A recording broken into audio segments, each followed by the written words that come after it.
How Dennis Rodman never talked to Michael Jordan and Scottie Pippen.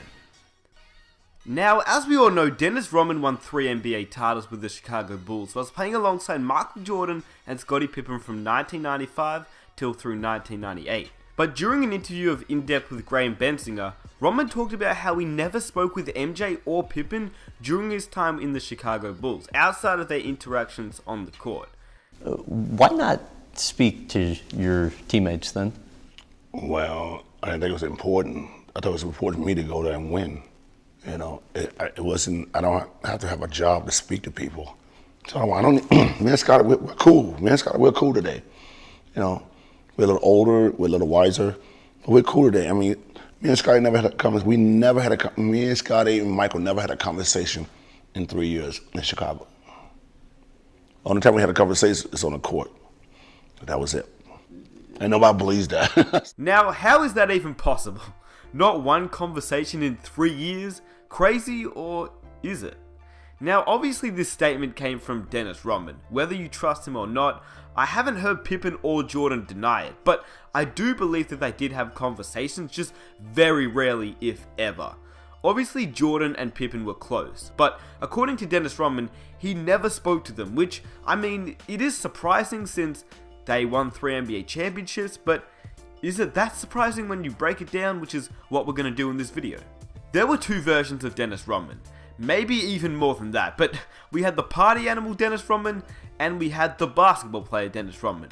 Like, I'm not joking, watch his documentary, which it's amazing if you haven't watched it, because I'll leave a link in the description. Watch his documentary.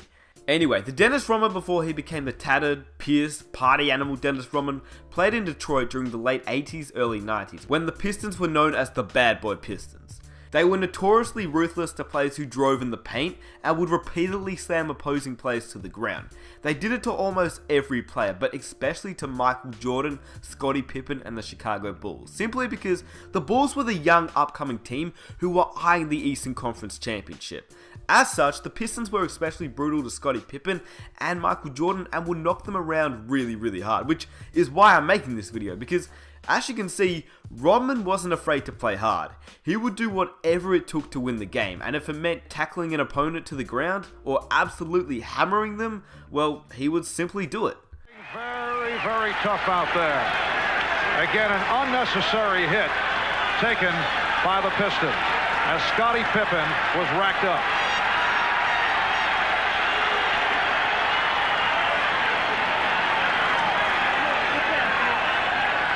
Again, I think that's what Phil is talking about. And that's what Michael Jordan's talking about.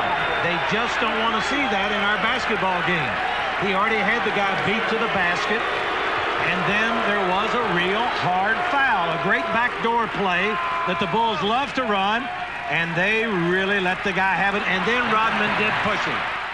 The thing is, during the 1980s and the 90s, the game was a lot different to the way it's played now. Players literally hated each other back then, especially the Bad Boy Pistons, which in reality is why Isaiah Thomas never made it to the Dream Team, but that's for another video. Anyway, as we all know, Jordan, Pippen and their coach Phil Jackson were all about winning. That was the only thing they cared about, and in good reason. To give a very brief summary, Jordan and his Bulls won 3 NBA championships from 1991 to 1993, and then he retired. Now, whether Jordan retired because David Stern wanted him out of the league for his gambling controversy, or whether Jordan retired because he lost his desire to play basketball and the murder of his father made him want to play baseball, well, it's up for debate which one you choose, but nevertheless, he was out of the league and playing baseball. Then, in 1995, as we all know, he returned with his famous quote, "I'm back." He shocked the basketball world, and that year the Bulls lost in the Eastern Conference Finals to the Magic with Shaquille O'Neal. So after that loss, this is where Dennis Rodman really comes into effect, because by 1995, Dennis Rodman wasn't even playing for the Pistons. He was actually playing for the Spurs. By 1995, the Bulls were looking for a guy. They didn't know who that guy was just yet, but according to Phil Jackson, he made it clear what they needed, and I quote, "If we're going to win a championship, we have to have someone who can fetch the ball." And after exploring every other opportunity, the Bulls management just kept coming to one player, Dennis Rodman. Now you have to remember at this point, Michael Jordan and Scottie Pippen didn't like Dennis Rodman. In fact, they hated pretty much, or not pretty much, they hated everyone that played on that bad boy Pistons team. The thing was, Dennis Rodman was literally the perfect guy for the Chicago Bulls. He was exactly what they wanted, and he hated playing in San Antonio, which he wanted out. The only thing was, the Bulls management said he'd be the perfect guy, but only if our players would accept him. Now, as I mentioned before previously, you have to understand that Jordan and the Bulls were almost definitely not a fan of Dennis Rodman, but Jordan was one of those guys who simply would do anything to win. Literally anything to win. He agreed to have Dennis Rodman on board. Then it was Scottie Pippen's turn, and I'll let Dennis Rodman discuss what happened here. Only thing I said to myself, I said, wow, damn, I went to Detroit now. We used to push Scottie Pippen and Michael Jordan around, and now I'm going to play for these guys. So, and I was just wondering how these guys going to take me. I'm over to Jerry Cross's house. Phil Jackson was there, Michael was there, Scottie was there. Phil Jackson got to the point, he said, Dennis, the first thing I want you to do is go over and apologize to Scottie Pippen. I'm like, what? So I went outside and we talked for 5 minutes and stuff like that. And Scottie said, it's okay, everything is fine, man, don't worry about it. So after Dennis Rodman and Scottie Pippen talked it over, Rodman would have to discuss his contract, and in typical Dennis Rodman fashion, he discussed it like a champ. Went back inside, Phil Jackson asked me, Dennis, would you like to be a Chicago Bull? I said, I don't give a damn if I'm here or not. That was my answer, and then Phil Jackson said, congratulations, Chicago Bull. Now, Dennis Rodman did what he did. He didn't care who he played with, he didn't care who he played for, as long as he knew what he was doing on the court, and the team just left him alone off the court. And that's exactly what the Chicago Bulls did. That's exactly how Jordan and Pippen never spoke to him, because he simply didn't want to be spoken to. All he wanted to do was party and play basketball. Jordan didn't care, Pippen didn't care, and Phil Jackson didn't care. Now, the reason why they didn't care was because Dennis Rodman just did his thing on the court. Dennis Rodman, while not disrupting the offense, did what he was asked to do. Rebound on both ends of the court, play furious in your jersey defense, and take care of the dirty work, if you will. Now, Dennis Rodman, he would get 3 points, 20 rebounds, couple steals, a couple blocks. He just did what you wanted Dennis Rodman to do. Routinely, he guarded the best opposing big man, and routinely, he got the better of that matchup. Then, after the game, he'd go out and party, and no one would ever see him until the next game, where he'd do the same thing. Get 3 points, 20 rebounds, couple steals, couple blocks, and he would do the same thing over and over and over again. The Bulls went 72-10 one season, and they won 3 championships in a row, and Rodman never spoke to anyone off the court. Something that I guess you wouldn't see nowadays, but in the 90s, it was a lot different, to be honest with you, and we're talking about Dennis Rodman. He was crazy in a brilliant way. Lastly, I'm going to end it with a quote from Steve Kerr. For 3 years, our team really dealt with it well, Kerr said.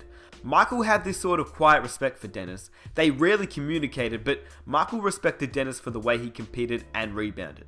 He knew how important he was to the team and left Dennis to do his own. Michael Jordan and Scottie Pippen were ready to do whatever it took to win. They hated Dennis Rodman, absolutely hated Dennis Rodman before he came to Chicago, and fair enough. But once he was in Chicago, playing for them, it was all respect. And it didn't matter if they spoke. It didn't matter if they liked each other. It was all about winning. So it's not hard to see how they didn't talk when you break it down, because when you actually think about it, Jordan knew that without Dennis Rodman, he would not have 6 rings. I can almost guarantee you that. Just think about it. The amount of times that Dennis Rodman would get into Karl Malone's head in the NBA Finals, the amount of time Dennis would sacrifice his body to win a game is something that, well, you don't see very often, if at all. And, I mean, when you think about it, the Utah Jazz and the Chicago Bulls, they had some very, very close matchups. Jordan would hit a clutch shot, but without Rodman on that team, you wouldn't have a close matchup, because Rodman was really that guy you wanted on your team. He would do the dirty work, and he was the best fit that the Chicago Bulls could have ever had. I personally wish that we could see more of this. You don't have to like each other off the court, but once you're on the court, you best believe that the other player has your back, just like Rodman did for Pippen and Jordan, and vice versa. They didn't have to talk off the court because they weren't friends, but on the court it was different. They would die for each other. They were teammates, and in Rodman's own words, they were the best teammates ever. They let him party as long as he played the way that they needed him to. And I hope you guys enjoyed the video. I just thought it'd be a pretty interesting video to make for those that didn't know about Dennis Rodman and what he sacrificed to play basketball. He didn't really talk to Michael Jordan or Scottie Pippen, but hey, it didn't matter. They won championships, and that's all that matters now. He does things that are totally different than a lot of people, but when he steps on that basketball court, he gives 110%. This is a new experience for Scottie and myself, and for Phil, and for other guys who have been on that championship team and faced it, Dennis and James Edwards. But we put that aside for a common goal, which is to win a championship. And I'm gonna cheer them on as if they're my teammates, but yet I do that knowing that I've got a lot of scratches from those years. If you enjoyed this video, please subscribe for more videos just like this, and comment some of your own ideas that you'd like to see, because, well, it can be to do with Dennis Rodman, it can be to do with the current NBA, it can be to do with anything NBA related, and I'll do it for you guys. But there is so much that you can talk about with Dennis Rodman, because he was a crazy man, like crazy to say the least. And yeah, if you guys want to leave a like on this video, that would be absolutely amazing. Let's see if we can reach 4,000 likes for the next video, and I'll catch you in my next one. Peace! Sorry for everything that I've done, but when I call